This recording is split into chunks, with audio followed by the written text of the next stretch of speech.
attorney, ang hiling po ng MMDA nitong nakaraan, iwasan yung mga malls, itong mall-wide sales. Legal basis, meron po ba talagang kapangyarihan ng MMDA na pagbawalan yung mga mall natin na iwasan yung Actually, ma'am, kanilang sale yeah. during weekdays?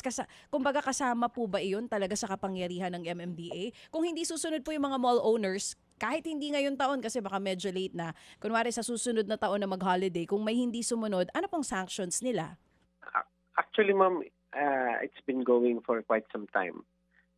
Several years ago, ganun na rin yun. Actually, this is just parang pakiusap po sa mga mall operators. That's why October pa lang, nakikipag-meeting na kami sa kanila to present all these traffic mitigation schemes, including mall hours, mall delivery hours, and yung mga weekday na mall-wide sale.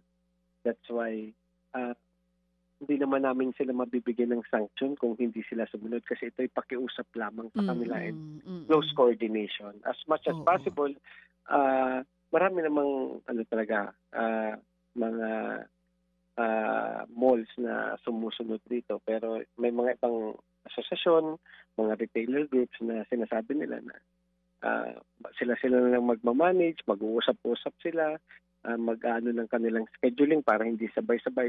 We do respect that. At ang paalala lang namin sa mga mall operators ay kung magkakandak po sila ng weekend sale or any mall-wide sale ho, please inform us and have a close coordination with LGUs and the MMDA para makapag-augment kami, matulungan sila sa traffic management sa mga mall-wide sale nila. Because hindi naman namin pinagbabawalan yung each store or mga retailers na magkaroon ng sale.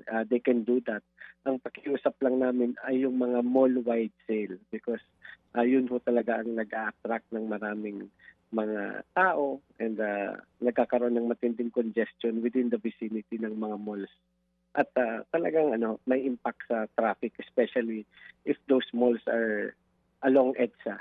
Mga kapatid, brothers and sisters, saan ka pa? Dito na tayo sa totoo. Dito na tayo sa True FM. Mga kapatid, mag-subscribe and follow po kayo sa social media accounts ng True Network PH. Yan po kami. Hanapin nyo lang True Network PH, Facebook, Instagram, YouTube, TikTok, and podcast. Mapa-Apple or Spotify man yan, mahahanap nyo kami. Lahat ng mga napapanood at napapakinggan nyo po sa programa, nasa social media accounts namin yan. So, paano mga kapatid? See you sa social media! Dito tayo sa totoo, tunay at tapat.